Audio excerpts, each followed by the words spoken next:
Week 10 of the fantasy baseball season, and here's a few hitters I look to buy and trade for this week. The first hitter is C.J. Abrams of the Washington Nationals. Says C.J. Abrams, what a year he had last year for the Nats and fantasy owners, where he was an early third, fourth round pick in some fantasy drafts. But so far this year, the numbers haven't been all that great. On the year, 9 home runs, 26 RBIs, 8 stolen bases, 32 runs scored, 249 average, and a 295 on base. In the last couple weeks, it's been rough for Abrams. 2 home runs, 5 RBIs, 3 runs scored, 171 average, and a 173 on base percentage. So Abrams, he's been a free swing over the last few weeks. His K rate has definitely gone up the last couple weeks, and he hasn't stolen bases like he did last year. Only 8 so far in the season. So right now, he's been banged up a little bit, but he returned to the lineup in last night's game versus the New York Mets. But he's definitely been struggling the last few weeks.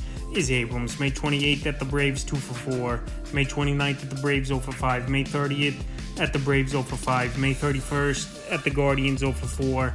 And June 4th versus the Mets, 1 for 4. So Abrams, we know him and McKenzie Gore were the top 2 players in the Juan Soto deal a couple trade deadlines ago, and I think he's going to get things going. He's the catalyst to this offense.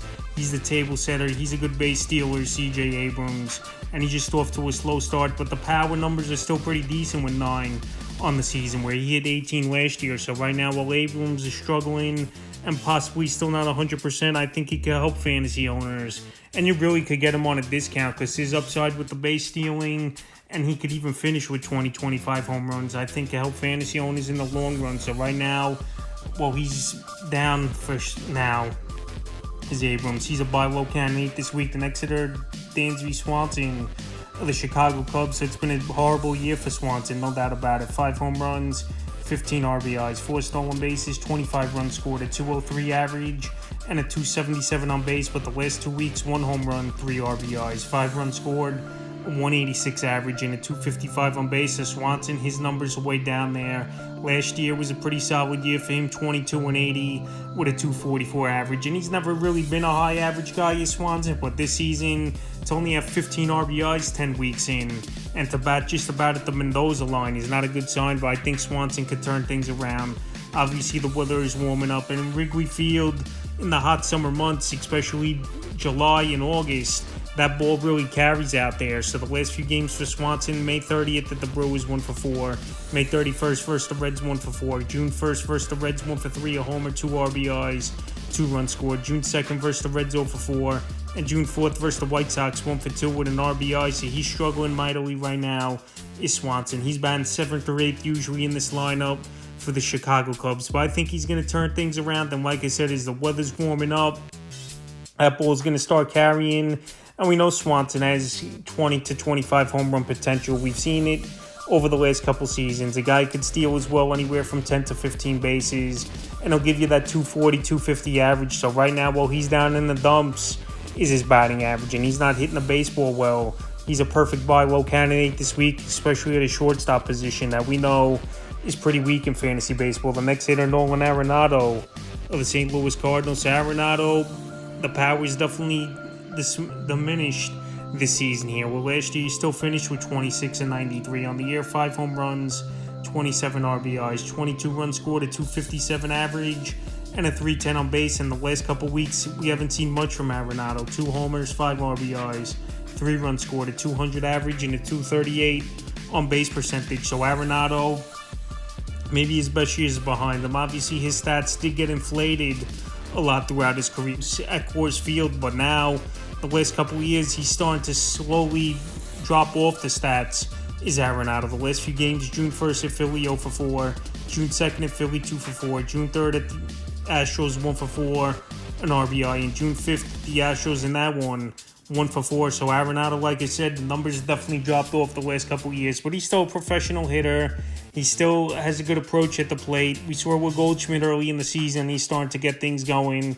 And we've seen it with this Cardinal team. They've turned things around over the last 3 weeks here, where they were way down in the standings, but they definitely got themselves back in the hunt a little bit for a wild card spot. So the thing with Arenado is more the power than anything that's dropped off. And obviously the batting average, where he was over a 300 hitter for a majority of his career, but the last couple of years that's dropped off. But if he could get the power back and the RBIs as Arenado, he could pay big dividends for fantasy owners. And right now, well, his numbers are mid this season. He's definitely a buy low candidate this week. The next hitter, Nick Castellanos of the Philadelphia Phillies. So Castellanos, he's been on the list a few times this year, and he's definitely struggling this season. On the year, 7 home runs, 26 RBIs, a stolen base, 31 runs scored, a 212 average, and a 271 on base. I know over the last 2 weeks, the pop's starting to come back a little for Castellanos. 3 home runs, 7 RBIs, 10 runs scored, but still only a 231 average and a 259 on base. So the thing with Castellanos, he was never a high on base guy throughout his career, and also even average-wise wasn't that big, but the power numbers are way down this season here for Castellanos. Only 26 RBIs 10 weeks in, isn't doing much so far. But another thing, he plays in a great hitters ballpark, and mid-June to end of August, September, that ball really carries out over there in Citizens Bank Park. So I think Castellanos is going to get things going. He's in a great lineup with great hitters, obviously, and guys who are going to give him good counts to hit. JT Realmuto, Kyle Schwarber, Bryce Harper, Trey Turner when he returns. So right now he's just been in an all-season slump for the most part, but it only takes a few at-bats and a few weeks for him to really get it going and help fantasy owners in a big way. June 1st versus the Cardinals, 1 for 4, an RBI. June 2nd versus the Cardinals, 2 for 5, a run.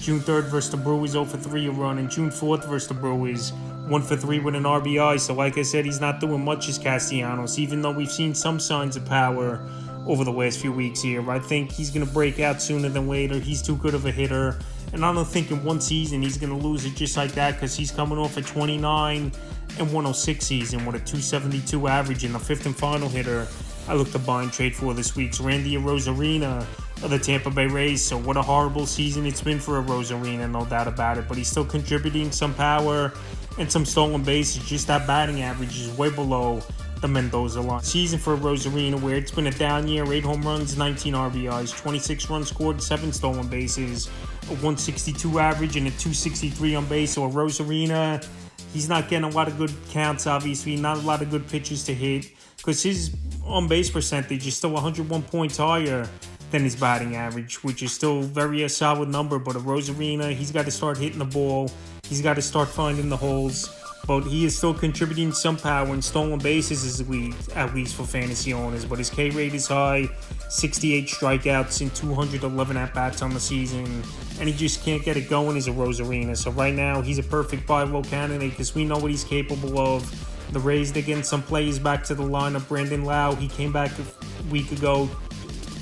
Josh Lau, he's back in the lineup. So they're getting some boppers back in there. And Junior Caminero, I believe, will be up sooner than later as well to help this lineup. So right now, while Arozarena hasn't done much this season here, he's a perfect buy low hitter because, like I said, he's going to go out there and he can help fantasy owners, I believe, is Arozarena. And he's just struggling in the first 10 weeks, but he's another player where it just takes a few weeks or a few good at-bats for him to flip the switch and turn things around, then he can help your team. May 31st at Baltimore, 0 for 1. June 1st at the O's, 1 for 4. June 2nd at the O's, 1 for 4. And June 4th at the Marlins, 1 for 1.